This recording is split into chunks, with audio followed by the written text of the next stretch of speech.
केंद्रीय मंत्री दर्शना जरदोश ने 18 अक्टूबर को सूरत जिमखाना में नवरात्रि आरती में भाग लिया। दर्शना जरदोश ने बताया कि सूरत में कितनी जीवंतता से नवरात्रि मनाई जा रही है। उन्होंने आगामी त्योहारों के बारे में भी बताया और बताया कि कैसे ये त्योहार स्थानीय कारीगरों के लिए एक अच्छे मंच को बढ़ावा देते हैं। केंद्रीय मंत्री दर्शना जरदोश ने कहा, सूरत में कई स्थानों पर गरबा का आयोजन किया जा रहा है। राज्य में सभी आयु वर्ग के लोग एक साथ मिलकर नवरात्रि मनाते हैं। इस तरह के आयोजन कारीगरों के काम को बढ़ावा देते हैं। दिवाली भी नजदीक आ रही है और लोग उत्साह से भरे हुए हैं। सूरत में त्योहारी सीजन शुरू हो चुका है और पतंग महोत्सव एक जारी रहेगा।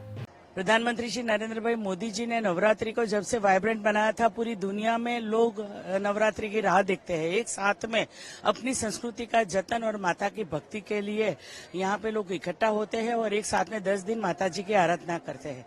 माता जी के परम भक्त प्रधानमंत्री जी को ग्लोबल भारत बनाने में माता जी बहुत शक्ति दे, ऐसी मेरी शुभकामना। इसके साथ में सूरत मिनी भारत है और मिनी भारत के कारण यहाँ पे बंगाली लोग अपनी तरह से नवरात्रि मनाते हैं, उसकी पूजा दुर्गा पूजा करते हैं। इसके साथ में बिहारी समाज होता है, वो पूजा अलग से करते हैं।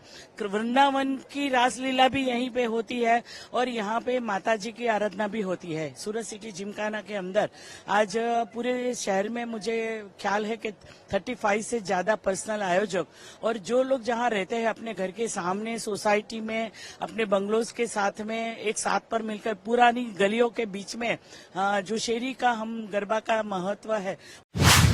रकमपा के राष्ट्रीय प्रवक्ता क्लाइड कैस्ट्रो ने रकमपा नेता शरद पवार के खिलाफ की गई टिप्पणी के लिए केंद्रीय मंत्री पीयूष गोयल की आलोचना की और कहा कि उन्हें पहले थोड़ा शोध करना चाहिए और सिर्फ ट्रोल की तरह काम नहीं करना चाहिए। उन्होंने कहा कि किसी भी तरह के बयान को दरकिनार करना और शरद पवार को बुलाना मुझे लगता है कि यह दर्शाता है कि उनका ज्ञान कितना कमजोर है और कैसे वह केवल भाजपा की लाइन पर चलने की कोशिश कर रहे हैं।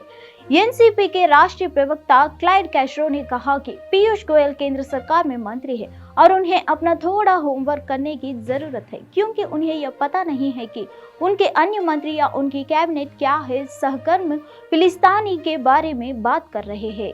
Piyush Goyal is a minister in the central government, and I think he needs to do a bit of his homework, okay, because he doesn't seem to know what his other ministers or his cabinet colleagues have been talking about on Palestine.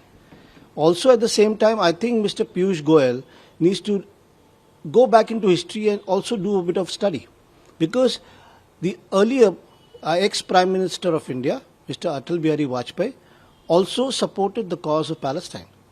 He's spoken about the land of Palestine. He's spoken about how Israel has been dealing with Palestine, and it has been India's stand to support the people of Palestine. Okay.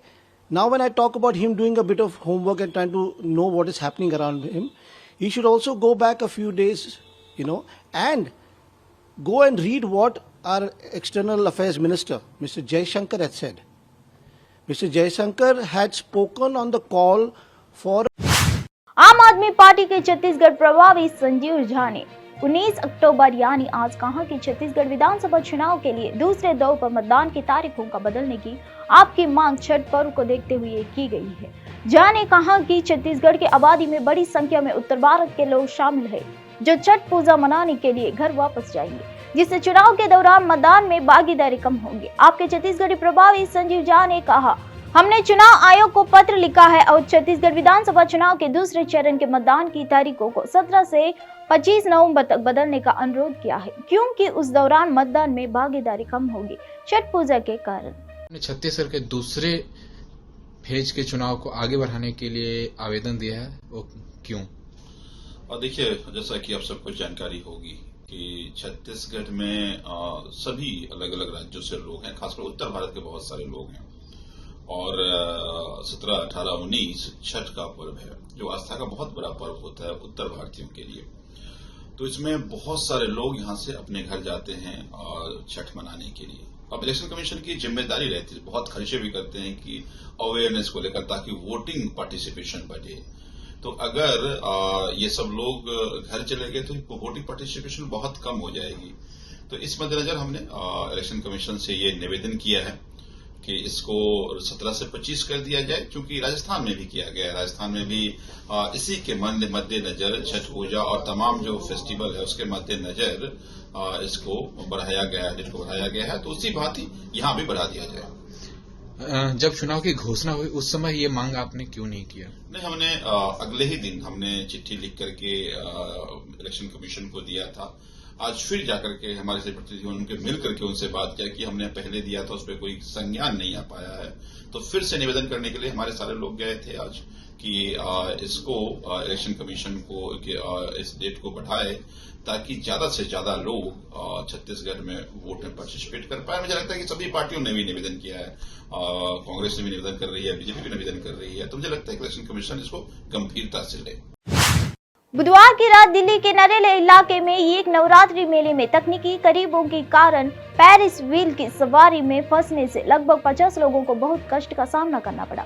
सूचना मिलने पर Delhi police हरकत में आई और तकनीकी कर्मचारियों को अन्य लोगों की मदद से लोगों को बचाने का प्रयास शुरू किया। पुलिस ने कहा कि आयोजक के खिलाफ कानूनी कार्रवाई शुरू की जा रही है और वे घटना की जाँच कर रहे हैं।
18 अक्टूबर को इजराइल हमस संघर्ष के बीच इजराइल के तेल अवीव के सायरन की आवाजें बज उठी। नागरिकों के आश्रय के लिए भागते समय घबराते हुए देखा गया। हमस ने 7 अक्टूबर को इजराइल पर हमला किया और जिसमें कई लोग मारे गए हैं और दोनों पक्षों के बीच लंबे समय से चली आ रही दुश्मनी के कारण युद्ध शुरू हो गया है, जो अभी तक खत्म नहीं हुआ है।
तेलंगाना विधानसभा चुनाव जीतने के उद्देश्य से राष्ट्रीय स्तर के नेता राहुल गांधी और प्रियंका गांधी तेलंगाना में कांग्रेस पार्टी की 3 दिवसीय बस यात्रा के तहत 8 निर्वाचन क्षेत्रों का दौरा करेंगे। दूसरे दिन एआईसीसी नेता राहुल गांधी और प्रियंका गांधी जयशंकर भूपालपल्ली जिले से होते हुए विजयबेरी तक बस यात्रा करेंगे।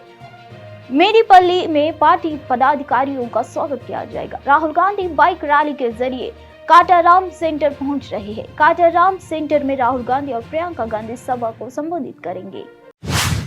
राष्ट्रीय राजधानी दिल्ली को औद्योगिक प्रदूषण के मुक्त कराने की मुहिम में अब सीएम अरविंद केजरीवाल की सरकार जुट गई है। इस मुहिम के तहत औद्योगिक प्रदूषण के खिलाफ सरकार की ओर से 1 महीने तक लगातार अभियान चलाया जाएगा। दिल्ली सचिवालय में पर्यावरण मंत्री गोपाल राय ने इस मामले को लेकर एक समीक्षा बैठक की। बैठक में डीपीसीसी, पर्यावरण विभाग, डीएसआईआईसीसी समेत अन्य विभागों के वरिष्ठ अधिकारी मौजूद रहे। गोपाल राय ने बताया कि इंडस्ट्रियल पोल्यूशन पर अंकुश लगाने के लिए 20 अक्टूबर से 20 नवंबर 2023 तक दिल्ली में औद्योगिक प्रदूषण के विरुद्ध अभियान चलाया जाएगा। गोलियां की तड़तड़ाहट से बुधवार की रात समस्तीपुर के रोसड़ा इलाका तर उठा। बदमाशों ने रोसड़ा थाना क्षेत्र में पंचपुर चोर बापोकर में पास दुकान बंद कर घर लौट रहे 2 भाइयों की गोली मारकर हत्या कर दी। मृतकों की पहचान थाना क्षेत्र के पावड़ा निवासी मणिकांत चौधरी के पुत्र समिता कुमार चौधरी और अजीत कुमार चौधरी के रूप में की गई है। दोनों भाइयों को काफी नजदीक से गोली मारी गई है। इससे आशंका जताई जा रही है कि बदमाशों ने लूटपाट का प्रयास किया होगा और गोली मार दी होगी। कांग्रेस संसदीय दल के अध्यक्ष सोनिया गांधी और पूर्व पार्टी प्रमुख राहुल गांधी पिछले साल 25 सितंबर की इस घटना को अभी तक नहीं भूले हैं, जब राजस्थान में पार्टी विधायकों के एक गुट की बगावत कारण पार्टी के पर्यवेक्षकों को कांग्रेस विधायक दल की बैठक किए बिना राष्ट्रीय राजधानी लौटना पड़ा था। पार्टी सूत्रों के मुताबिक बुधवार सुबह कांग्रेस की केंद्रीय चुनाव समिति की बैठक पार्टी प्रमुख मल्लिकार्जुन खड़गे की अध्यक्षता में हुई। इस दौरान गांधी परिवार के साथ साथ राजस्थान के मुख्यमंत्री अशोक गहलोत और पार्टी के कई अन्य वरिष्ठ नेता भी मौजूद थे। सूत्र ने बताया कि जैसे ही शांति धारीवाल का नाम चर्चा में आया, सोनिया गांधी ने तीखी प्रतिक्रिया जताते हुए पूछा कि उनका नाम सूची में कैसा है। सूत्र ने कहा कि जैसे कि अशोक गहलोत ने सोनिया गांधी को यह बताना चाहा कि शांति धारीवाल साफ छवि वाले पार्टी के वरिष्ठ नेता है, राहुल गांधी ने मुख्यमंत्री की बात टाल दी। साथ ही यह कहा कि उन्हें भारत जोड़ो यात्रा के राजस्थान चरण के दौरान शांति धारीवाल के खिलाफ कई शिकायतें मिली है। छत्तीसगढ़ में कांग्रेस की दूसरी लिस्ट में 53 प्रत्याशियों की सूची में 9 विधायकों और 1 पूर्व मंत्री का टिकट काटा गया है। सरगुजा संभाग में उप मुख्यमंत्री टीएस सिंहदेव का विरोध करने वाले रामानुजनगंज के बृहस्पति सिंह का टिकट काट गया है। वहीं मनेन्द्रगढ़ विधायक डॉक्टर विनय जायसवाल का भी टिकट काटकर उप मुख्यमंत्री के बेहद करीबी रमेश सिंह को प्रत्याशी बनाया गया है। खबरों की माने तो विनय जायसवाल की भी उप मुख्यमंत्री के खिलाफत करने में पीछे नहीं हटते हैं। इसके अलावा बेंकुटपुर विधानसभा से वर्तमान विधायक अंबिका सिंहदेव की सीट को अब भी होल्ड किया गया है, जो कि कांग्रेस की आज जारी हुई दूसरी सूची में उप मुख्यमंत्री टीएस सिंहदेव के दबदबे के तौर पर देखा जा रहा है। धन्यवाद, फिर मिलेंगे अगले खबर में।